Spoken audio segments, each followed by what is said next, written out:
Until we meet again, bye bye।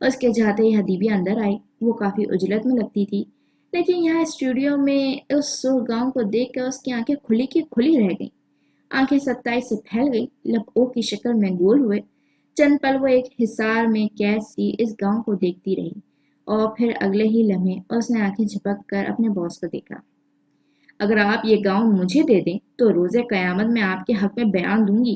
میں اللہ کو ہرگز نہیں بتاؤں گی کہ آپ اس کی عظیم تخلیق حدیبیہ کو حبیب کہتے تھے۔ کیس نے ٹھہر کے اسے دیکھا۔ سودا برا نہیں تھا۔ اگر تمہارے اندر ایک بھی عورت والی خوبی ہوتی تو یہ گاؤن تمہارا ہوتا حبیب۔ آخر یہ گاؤن ہے کس کا؟ غیر تجسس کے وہ حبیب کہنے پہ بھی خفا نہیں ہوئی۔ میری منگیتر کا، اعتراف کرتے ہوئے اس کے لبوں پہ مسکراہٹ تھی۔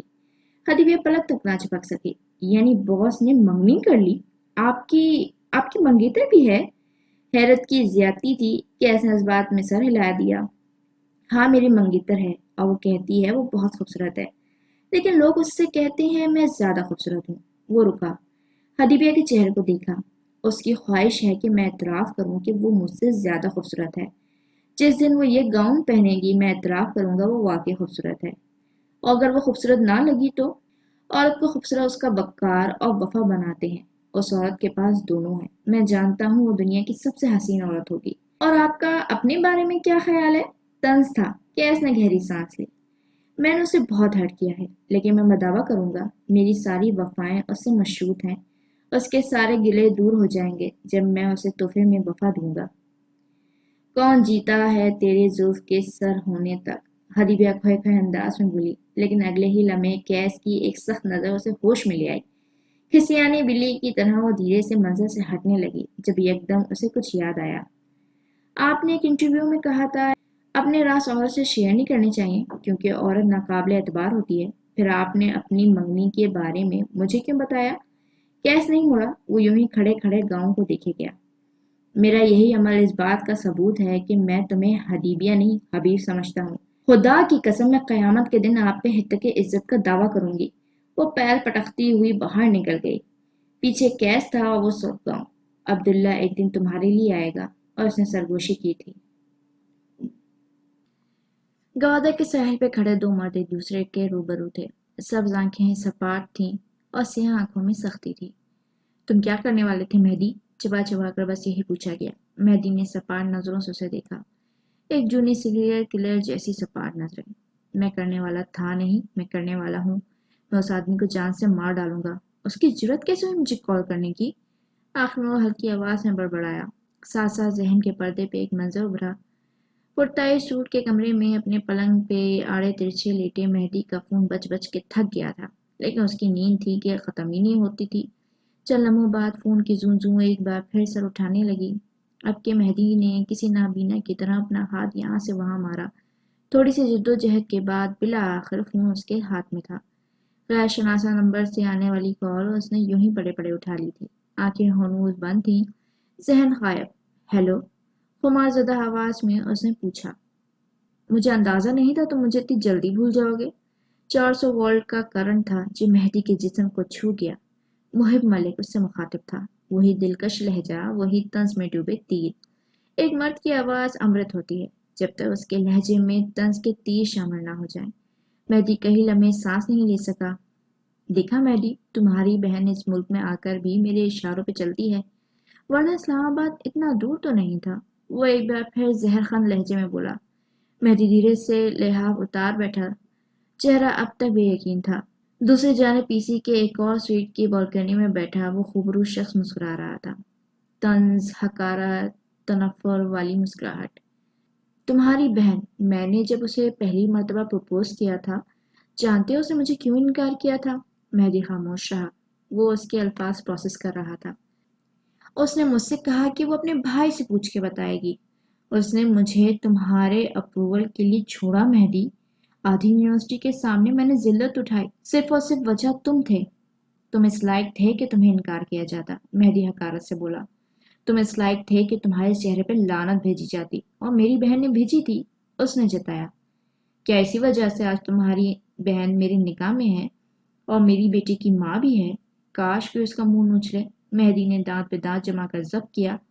جانتے ہو تمہاری بہن کیا کیا برداشت کرتی ہے؟ وہ پراسرار ہوا۔ میں نے ان 6 سالوں میں کئی بار اس پہ ہاتھ اٹھایا ہے.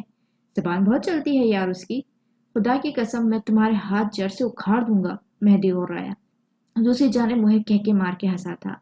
مارے بے بسی کے مہدی کے ہاتھ کی نسیں بھڑک گئیں. کئی بار میں نے اس کی شکل عقل کا مذاق اڑایا ہے. کئی بار میں نے اس کے کردار پہ انگلی اٹھائی ہے. لعنت ہو تم پہ معلوم انسان. خدا تمہیں غارت کرے. مہدی کا بس نہیں چلتا تھا وہ فون کے اندر گھس کر اس کا گلا دبا دے. وہ اپنے بستر سے نیچے اتر آیا تھا اور اب کمرے کے چکر لگا رہا تھا. محب اب تک اس کی سماعتوں میں زہر انڈیل رہا تھا. یار ایسی بات نہیں ہے کہ مجھے اس سے محبت نہیں ہے. ہاں شاید تھوڑی بہت محبت ہے لیکن وہ جو مجھے ضد ہے نا اس کے مقابلے یہ محبت کچھ نہیں. میں چاہتا ہوں میرے برے سلوک کے بعد وہ تمہیں بلائے اپنے دوست کو بلائے اور پھر جب تم دونوں نہ آ سکو تب وہ میری برتری قبول کرے. ہاں تب تک کے لیے اسے یہ سب برداشت کرنا پڑے گا. وہ گویا تمام فیصلے کر چکا تھا.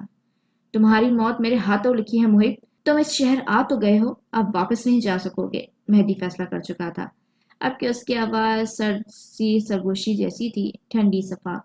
میں جانتا ہوں اس وقت تم کہاں ہو اور اب انتظار کرو اپنی موت کا. واہ آئی ایم امپریسڈ. یعنی مہدی کمبیر صاحب کو غیرت بھی آتی ہے. لیکن افسوس تم مجھے مار نہیں سکتے. ایزر اور تمہاری بہن مجھ سے بہت محبت کرتے ہیں مہدی. تمہارے ہاتھ بہت بری طرح بندھے ہوئے ہیں. وہ محسوس ہو رہا تھا اس کی بے بسی سے اپنی بے حسی سے. تم اگر مجھے مارنے آ رہے ہو تو آؤ میں تیار ہوں لیکن یاد رکھنا تم ایسا کر نہیں سکتے. مہدی کے بس میں ہوتا تو وہ اسے شوٹ کر دیتا. ضرور نہیں یقیناً. اگلے چند پل کے مناظر کچھ یوں تھے کہ مہدی کمبی میرین ڈرائیو پہ تھا اور کیس اس کے شانہ بشانہ. گاڑیاں ایک دوسرے سے ٹکرا رہی تھیں. لوگ انہیں گالیاں بک رہے تھے اور مہدی کا جنون تھا کہ ختم ہی نہیں ہوتا تھا. وقت کے صفحے آگے پلٹے. گھڑیوں کی سوئیوں نے رفتار بڑھائی اور اب ہم ساحل پہ کھڑے پتھروں کے پاس ہیں. کیس اسے کنفرنٹ کر رہا تھا. مہدی گردن جھکائے چپ چاپ سب سنے گیا. یہ وہ لمحہ تھا جب اس نے قبول کر لیا تھا. اس کے دل پہ ایک احلام اترا تھا کہ کوئی انسان کسی دوسرے کو بچا نہیں سکتا. اس کی بہن اگر ایک برے مرد کے ساتھ رہ رہی تھی تو یہ اس کی چوائس تھی. کبھی کبھی لوگوں کو ان کے حال پہ چھوڑ دینا چاہیے. شاید تبھی وہ اپنا حال تبدیل کر سکیں.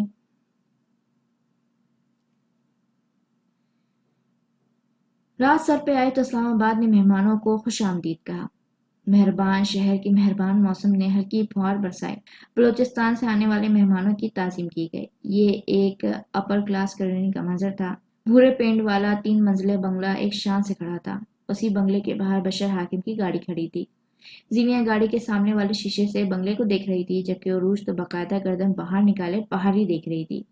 بشر نے مڑ کر ایک سنجیدہ نظر اپنی غیر سنجیدہ بیوی پہ ڈالی. عروج اسلام آباد دیکھنا ہے نا؟ جاؤ باہر جا کے دیکھ لو. اس میٹھے لہجے پہ عروج غش کھاتے کھاتے بچی تھی. وہ بچوں کے انداز میں خوش ہوتے ہوئے باہر نکل گئی اور اسی پل بشر سنجیدہ ہو گیا. اس کا رخ اب زینیا کی جانب تھا. وہ بھی اسے ہی دیکھ رہی تھی. بشر اگلی سیٹ پہ ترچھا ہو کے بیٹھا تھا کیونکہ وہ زینیا کو دیکھ سکتا تھا. وہ اسے ہی دیکھتا رہا. تبھی زینیا نے گاڑی سے باہر سیلفی لیتی عروج کو دیکھا. عروج اچھی ہے نا؟ وہ زیر لب بڑبڑائی. ہاں اچھی ہے. بلاچ بھی اچھا ہے. بشر نے تائید کی. اور جب تک اچھا ہے تم بھی اچھی رہنا. لیکن جب جانور بن جائے تو یاد رکھنا واپسی کے دروازے کھلے ہیں. اور یہ بھی یاد رکھنا کہ میں وہ بھائی نہیں ہوں جو خام خواہ تمہاری حمایت کرے گا. تمہارے لیے دروازے تب تک کھلے ہیں جب تک تم حق پہ ہو.